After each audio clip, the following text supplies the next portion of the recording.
بسم اللہ الرحمن الرحیم۔ انا اعطیناک الکوثر فصلی لربک وانحر ان شانئک هو الابتر۔ صدق اللہ مولانا العظیم۔ میں آپ سب کا اپنی طرف سے اور اپنے ساتھیوں کی طرف سے آپ کا دل کی اتھاہ گہرائیوں سے شکریہ ادا کرتا ہوں کہ آپ آج ہماری درخواست پر تشریف لائے ہیں اور آج کے حوالے سے جو ملکی صورتحال ہے، خاص طور پر معاشی صورتحال، اس حوالے سے ہم نے آپ کو آج زحمت دی ہے۔ سب سے پہلی بات تو یہ ہے کہ کل جو سیالکوٹ میں جو واقعہ ہوا وہ انتہائی اندوناک اور دلخراش واقعہ ہے۔ پوری قوم کا شرم سے سر جھک گیا ہے۔ اس کی جتنی بھی مذمت کی جائے کم ہے، مگر آپ جانتے ہیں کہ جب ماضی میں ہمارے دور میں ایسے واقعات ہوئے تو اس کو سیاسی رنگ دیا گیا پی ٹی آئی کے حوالے سے، لیکن ہم نے نہ صرف اس واقعہ کے اوپر بلکہ ماضی قریب میں اس طرح کے جو واقعات ہوئے کبھی ہم نے اس کو پولیٹیکلی ایکسپلائٹ نہیں کیا اور نہ ہی کرنا چاہیے۔ یہ ایک اور سری لنکا کے ساتھ پاکستان کے بہت اچھے تعلقات ہیں اور امید کی جانی چاہیے کہ جو بھی اس میں افراد ملوث پائے گئے وہ قانون کے مطابق ان کو قرار واقعی سزا دی جائے گی۔ جارج ہیگل ایک جرمن فلاسفر تھا، اس نے کہا تھا کہ the lesson of the history is that you don't learn any lesson from history۔ اور حقیقت یہ ہے کہ ہماری موجودہ حکومت کا یہی حال ہے جو ہیگل نے کہا تھا۔ تاریخ گواہ ہے کہ وہ قومیں جو فاش غلطیاں کرتی ہیں، بلنڈرز کرتی ہیں، تو وہ اپنی آزادی وہ گوا بیٹھتی ہیں اور معاشی طور پر جب وہ تباہ ہوتی ہیں تو ان کو پھر کوئی بچانے والا نہیں ہوتا۔ ماضی بعید اور قریب کی میں دو مثالیں دے سکتا ہوں۔ آپ دیکھیں کہ سلطنت عثمانیہ جب وہاں پر معاشی تباہی ہوئی اور ان کا پولیٹیکل نظام وہ خراب ہوا تو وہ صفحہ ہستی سے مٹ گئے، اور جن کا راج مشرق وسطیٰ میں تھا، یورپ میں تھا، وہ ہر چیز گوا بیٹھے۔ اور قریب میں آپ دیکھیں کہ سوویت یونین ایک امریکہ کے بعد دوسری مائٹی ملٹری پاور تھی، اور وہ ایٹمی طاقت بھی تھی اور ہے، اور ان کی ملٹری مشین امریکہ کے بعد سیکنڈ ٹو نن تھی، لیکن وہ بھی وہاں پر جو معاشی بوجھ آیا، معاشی تباہی آئی تو ان کی دفاعی قوت نہیں بچا سکی سوویت یونین کو، اور یو ایس ایس آر تحلیل ہو گیا اور آج رشیا ہے۔ تو اسی حوالے سے میں یہ کہنا چاہتا ہوں کہ پاکستان کے اندر آج جو معاشی صورتحال ہے وہ بدقسمتی سے انتہائی خراب ہے، اور اس وقت عام آدمی کے لیے زندگی گزارنا مشکل ہو چکا ہے۔ اور یہ معاشی تباہی اگر ہم نے جو اس وقت بڑی تیزی سے جاری ہے اس کو ہم نے کنٹرول نہ کیا تو خدا نخواستہ اللہ نہ کرے پاکستان کو خطرات لاحق ہو سکتے ہیں۔ اور اس حوالے سے میں سمجھتا ہوں کہ اقبال کا وہ شعر بڑا موزوں ہے اس موقع کے لیے کہ فطرت افراد سے اغماز کر لیتی ہے، فطرت افراد سے اغماض کر لیتی ہے، کبھی کرتی نہیں ملت کے گناہوں کو معاف۔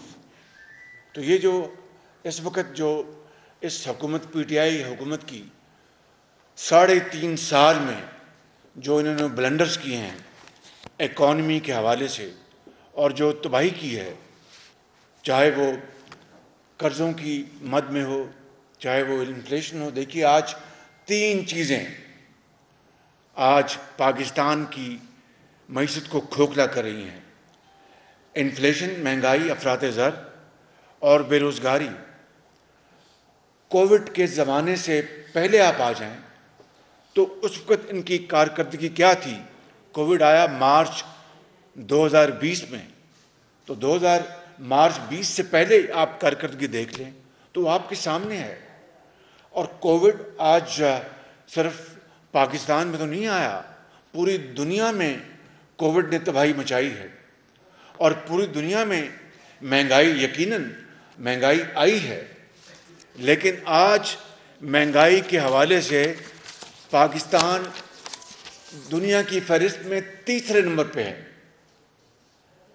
یعنی 3 ملک ہے جہاں پر ہائیسٹ لیول آف انفلیشن ہے، food inflation.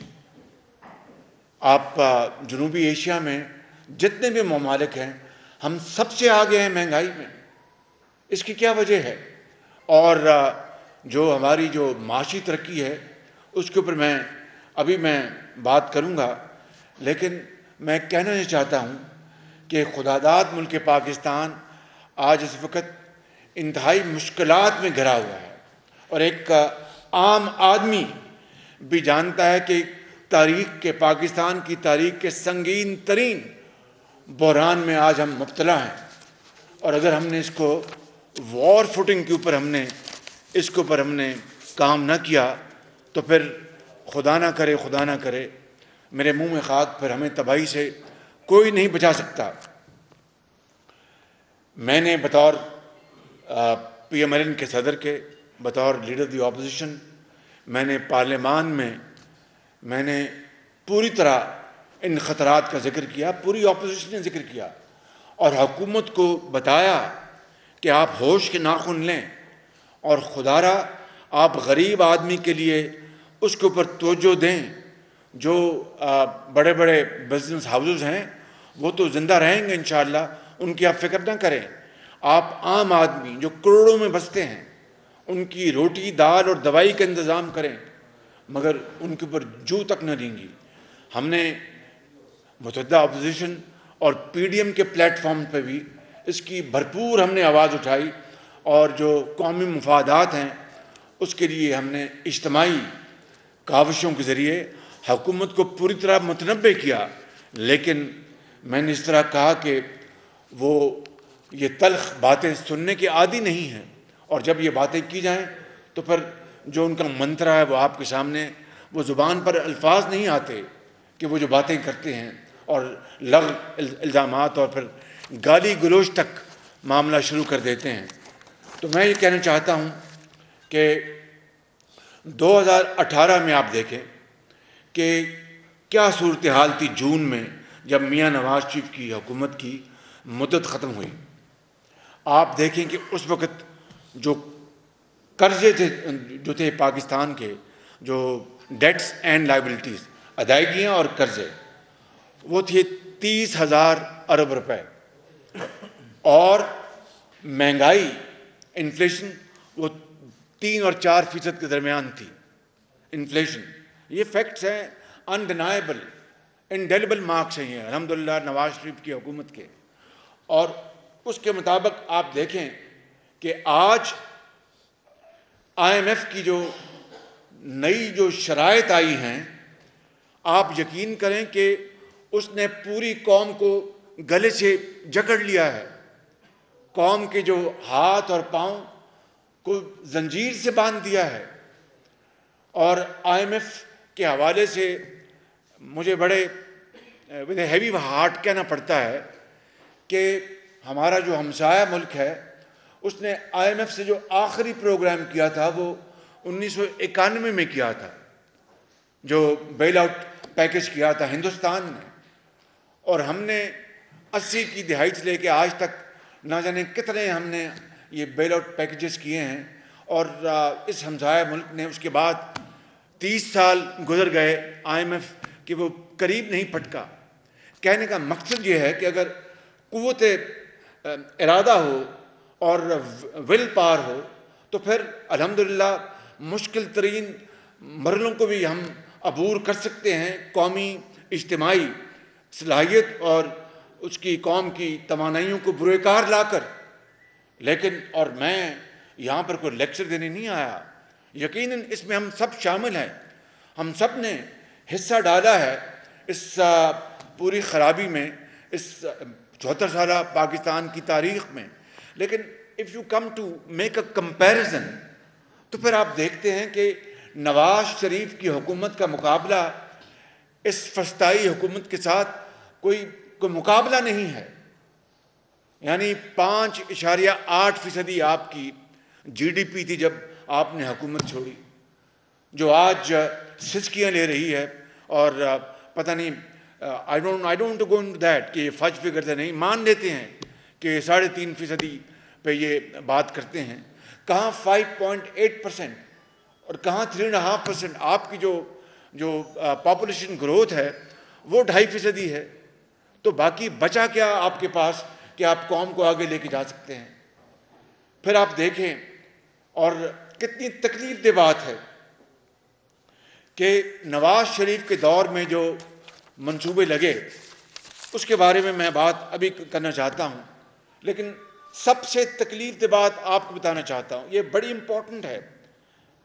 It pricks your heart, goes through your heart کہ عمران خان نے اس زمانے میں کنٹینر پر چڑھ کر گلا پھاڑ پھاڑ کر کہا کہ یہ قرضے انہوں نے لے لیے، انہوں نے تباہ کر دیا ملک، یہ IMF گئے۔ میں وہ رپیٹ نہیں کرنا چاہتا، وہ بات ان 3.5 سالوں میں بہت دفعہ رپیٹ ہو چکی ہے۔ I don't want to waste your time، اور ان کیمروں کے ذریعے میں قوم کا وقت ضائع کرنا چاہتا، لیکن جو امپورٹنٹ جو کرٹیکل پوائنٹس میں اس کے اوپر آپ کی طرف میں اشارہ کرنا چاہتا ہوں، اور وہ یہ ہے، اٹس ویری امپورٹنٹ کہ عمران خان نے کہا تھا، اعلان کیا تھا کہ 2018 میں جو پاکستان کی جو ڈیٹ اینڈ لائبلٹی تھی 30,000 ارب روپے، واشگاف الفاظ میں کہا تھا کہ میں اس میں 10,000 ارب روپے کی کمی کروں گا، کوٹ اینڈ کوٹ۔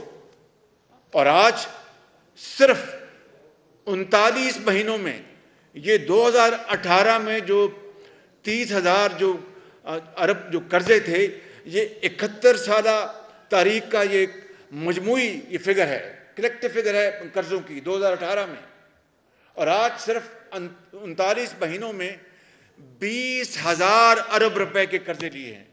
20,000 ارب روپے کے قرضے 39 مہینوں میں لیے ہیں، اور یہ بنتا ہے اس 71 سال کی جو فگر ہے 30,000 ارب روپے کی، یہ تقریباً 70% بنتا ہے 39 مہینوں میں۔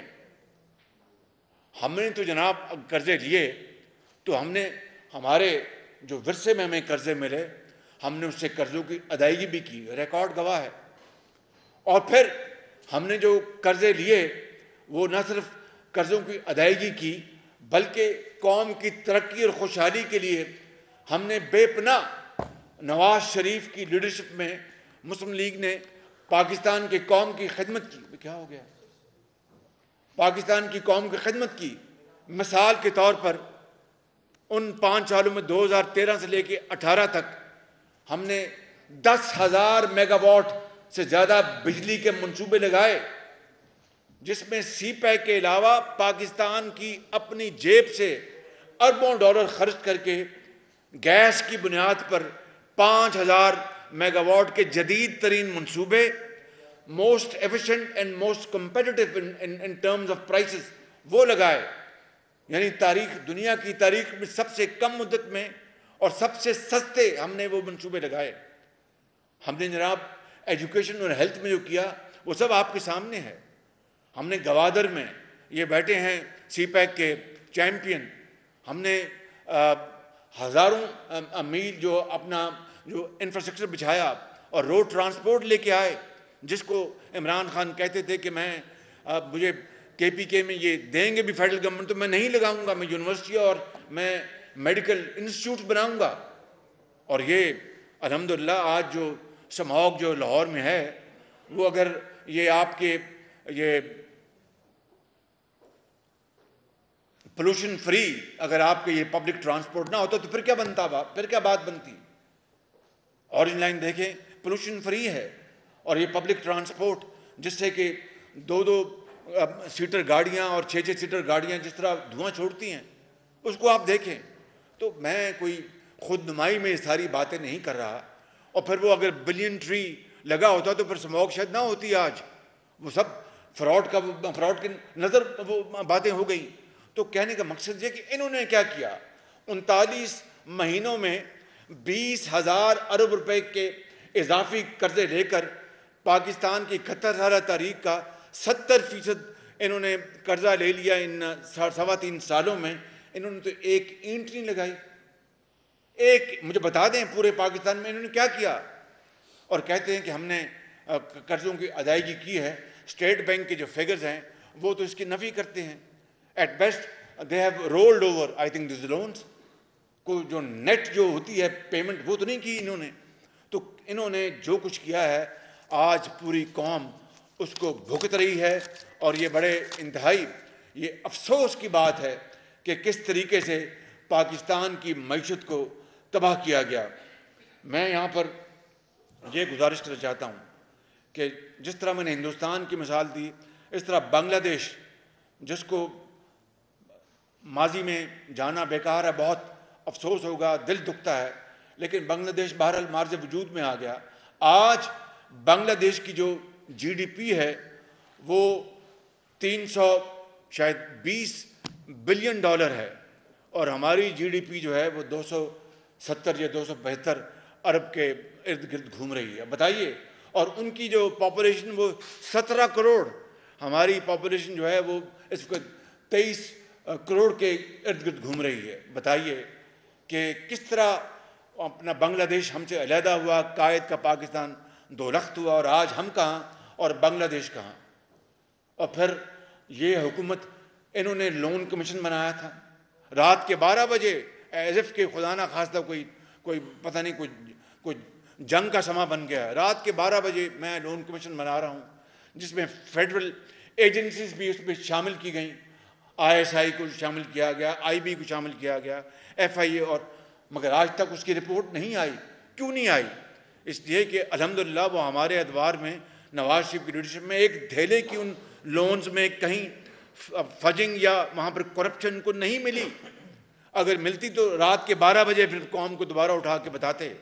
وہ اپنا بالکل وہ بستے بند پڑے ہیں، اس لیے کہ وہ بڑے شفاف طریقے سے پوری جو انسانی جو کوشش ہے اس حد تک نواز شریف کی گورنمنٹ نے دن رات کام کیا، اور قوم کے لیے بہت شاندار میں سمجھتا ہوں کہ کام کیا، جو کہ تاریخ ان کو ہمیشہ سنہرے حروف میں یاد کرے گی. اب آپ دیکھیں ٹریڈ ڈیفیسٹ، یہ کہتے تھے کہ جناب ان کی ایکسپورٹس نہیں بڑھی.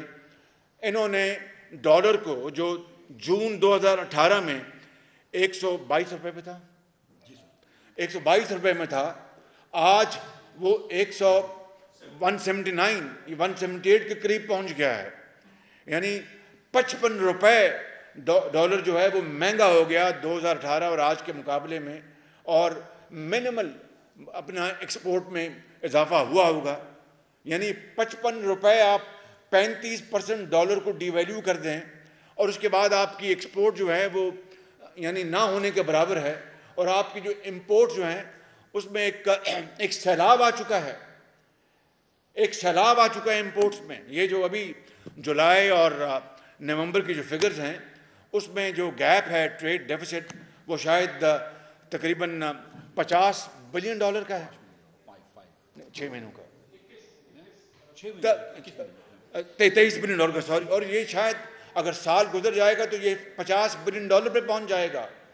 تو 50 بلین ڈالر کا ٹریڈ ڈیفیسٹ اگر ہوتا ہے تو آپ بتائیے کہ آپ کہاں سے وہ فارن ایکسچینج لے کے آئیں گے آپ اس کو فائنینس کرنے کے لیے.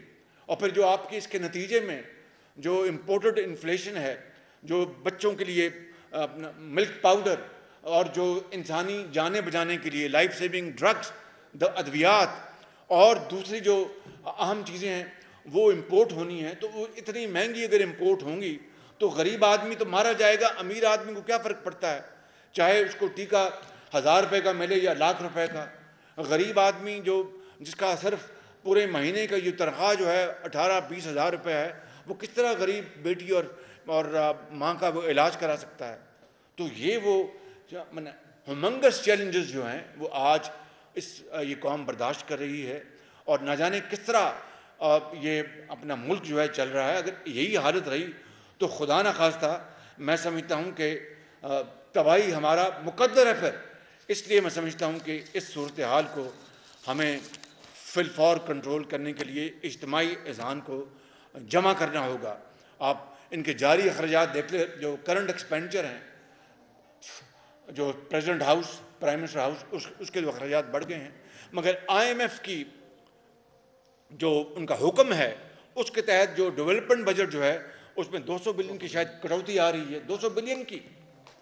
یہ IMF کا یہ حکم ہے کہ جناب آپ اپنے ڈیولپمنٹ بجٹ کم کریں، اور ڈیولپمنٹ بجٹ کیا ہوتا ہے؟ جس سے کہ عوام کو نوکریاں ملتی ہیں، ڈیولپمنٹ ہوتی ہے۔ وہ بجٹ آپ کم کر رہے ہیں، اور جو آپ کے جو کرنٹ ایکسپینڈیچر ہے وہ اوپر جا رہا ہے۔ بالکل یہ الٹی گنگا بہہ رہی ہے۔ یہ حکومت جو تبدیلی آئے گی اور شفاف چلی اور تیز چلی، نہ جانے کیا کیا انہوں نے نعرے لگائے تھے اور کیا کیا کنٹینر پہ کھڑے ہو کے جو باتیں کی تھی، میں سمجھتا ہوں کہ یہ ساری کی ساری یہ اس کی نفی ہے بالکل۔ اور آپ دیکھ لیں کہ آج میں نے بتا چکا کہ مہنگائی کے حوالے سے ہمارے دور میں الحمدللہ دیکھیے، I want to tell you very frankly کہ قرضے ہم نے بھی لیے، کوئی شک نہیں، اور سب قرضے لیتے ہیں، لیکن قرضوں کا ایک پروڈکٹیو استعمال وہ ہے اس کی کسوٹی۔ میں نے جو تفصیل آپ کو بتائی، آج کسان کا کیا حال ہو چکا۔ آپ دیکھیں کہ پاکستان گندم ایکسپورٹ کرتا تھا، شوگر ایکسپورٹ کرتا تھا، ایک زمانے میں کاٹن بھی ایکسپورٹ کرتا تھا۔ آج گندم اور شوگر ہم امپورٹ کر رہے ہیں۔ We have become import based country, اور وہ جناس جو ہمارے ملک میں وافر مقدار میں پیدا ہوتی تھی، آج ہم ان کو امپورٹ کر اس کے اوپر اربوں ڈالر جو زر مبادلہ اس کے اوپر خرچ کر رہے ہیں، اور پھر کہتے ہیں جناب کہ یہ معاملات خراب کیوں ہو رہے ہیں۔ اور وہ جو سکینڈل جو ہیں وہ تو چھوڑ دیں، وہ اس کے اوپر بات بہت ہو چکی اور ہم کرتے ہیں، لیکن یہ کہنا، میں آپ کے سامنے بلا خوف تردید کہہ سکتا ہوں کہ یہ کہنا کہ عمران خان گورنمنٹ جو ہے وہ آنسٹ ہے، اس سے بڑا سفید جھوٹ کوئی اور ہو نہیں سکتا۔ ہاں آپ یہ کہیں گے کہ سب سے تاریخ کی بدترین انکمپٹنٹ حکومت ہے، لیڈ بیک حکومت ہے، نا تجربہ کار حکومت ہے اور کرپٹ حکومت ہے، پھر جا کے جو پوری جو تصویر جو ہے تصویر کشی ہوتی ہے۔ اس کے بغیر کہ جناب یہ کرپشن نہیں تو اور کیا ہے کہ جناب آپ پہلے شوگر ایکسپورٹ کرتے ہیں پھر آپ امپورٹ کرتے ہیں، گندم آپ ایکسپورٹ کرتے ہیں پھر آپ امپورٹ کرتے ہیں، بجلی جو ہے بجلی کے بہترین منصوبے میں نے اس طرح کہا لگائے گئے، جو 5000 میگا واٹ جو جدید جو گیس کے منصوبے ہیں پاکستان کے اندر، یہ بتائیں گے آپ کو کہ فرنس آئل امپورٹ ہوتا رہا، اربوں روپے کا فرنس آئل امپورٹ ہوتا رہا اور مہنگی بجلی پیدا کرتے رہے۔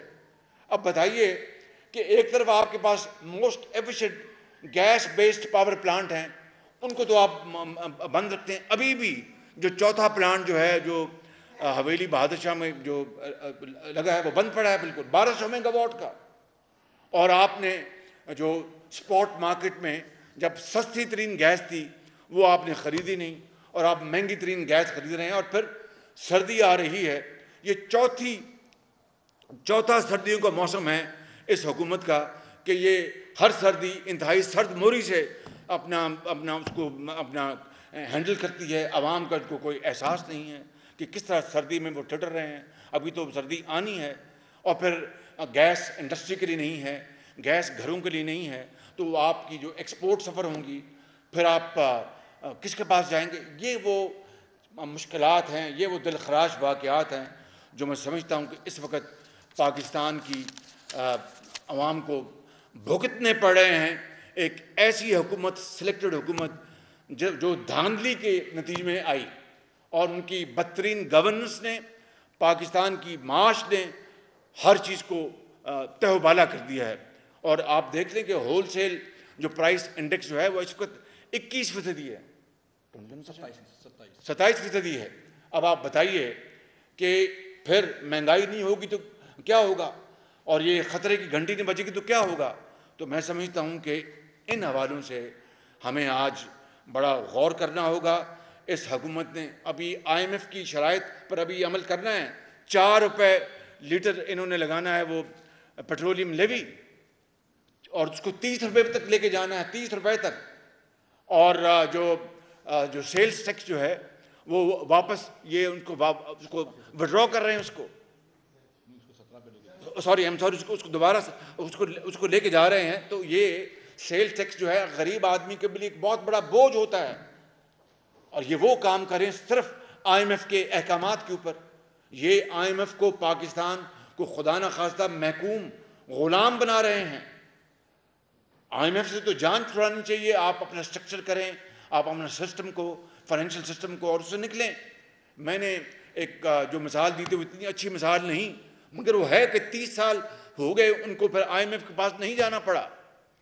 تو میں آپ کے ذریعے پوری قوم کو یہ کہنا چاہتا ہوں کہ یہ اس وقت پاکستان شدید مشکلات کا شکار ہے، اور اگر ہم نے فی الفور اگر ہم نے کوئی اس کے اوپر اجتماعی طور پر ہم نے پاکستان کے مفاد کو، پاکستان کے جو سیکیورٹی انٹرسٹ کو، دیکھیے اگر یہی حالت رہی خدا نہ خواستہ تو پھر تو آپ کو ماس وائڈ ڈیٹ سروسنگ کے کچھ نہیں بچے گا کہ آپ خرچ کر سکیں. آپ کو تو پھر دفاع کو بھی آپ کو فائنانس کریں گے قرضے لے کر. یہ کبھی نہیں ہوا پاکستان کے تاریخ میں، شاید ایک آدھ مرتبہ ہوا. اب اگر آپ دفاع کو بھی آپ جو کہ پاکستان دفاع کسی بھی قوم کے لیے لازم و ملزوم ہوتے ہیں، تو جو ہے وہ پاکستان نہیں بلکہ دنیا کے تمام ممالک کی خوشحالی اور ترقی کی ضمانت ہوتی ہے. اگر اس کو بھی آپ قرضے لے کر آپ اپنا فائنانس کریں گے تو اس سے بڑی شومی قسمت نہیں ہو سکتی. میں مزید آپ کو اس بارے میں بتانا چاہوں گا. اگر کچھ سوال ہوں گے تو میرے ساتھی بھی اس میں حصہ لیں گے، لیکن میں یہ کہنا چاہتا ہوں کہ اگر قرضوں کی میں سے جان چھڑانی ہے، ایزیئر سیڈ دین ڈن.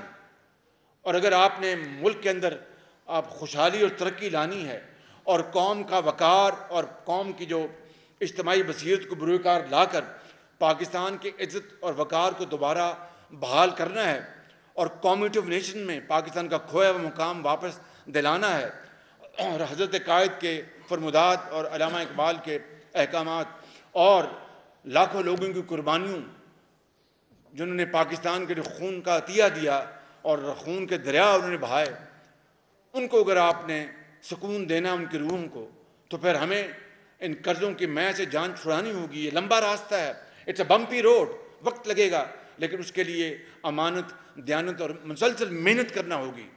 اس کے لیے اقبال نے کہا تھا کہ ہو صداقت کے لیے جس دل میں مرنے کی تڑپ، ہو صداقت کے لیے جس دل میں مرنے کی تڑپ، پہلے اپنے پیکر خاکی میں جاں پیدا کرے. پہلے اپنے آپ میں کمٹمنٹ لے کے آئے، پہلے اپنے پیکر خاکی میں جاں پیدا کرے اور پھونک ڈالے یہ زمین و آسمان مستعار، یہ ہدار کی زندگی، ہدار کی زمین اور ہدار کا آسمان. اقبال نے وہ بات کہی ہے 80 سال پہلے جو آج پرفیکٹلی ایپلیکیبل ہے پاکستان کی صورتحال کے اوپر، کہ پھونک ڈالے یہ زمین و آسمان مستعار اور خاکستر سے آپ اپنا جہاں پیدا کرے. پھر اس کی وہ جو سوا کو کیا کہتے ہیں انگلش میں، وہ جو ہوتی ہے جب جلاتے ہیں تو کیا ہوتا ہے، ایش، خاک. اس خاک سے جو اپنا مانگے تانگے کی جو زندگی ہے، اس کو خاک سے پر خود اپنی محنت اور دیانت سے پر نئی زندگی پیدا کرے. یہ ہے میں سمجھتا ہوں آج کا ہمارے پاکستان کا سب سے بڑا چیلنج. یہ it is difficult but not impossible. میں ان الفاظ کے ساتھ آپ کا بہت شکر گزار ہوں کہ آپ نے بڑے تحمل سے میری بات سنی، اور اگر اب کوئی سوال ہوں گے تو باری باری.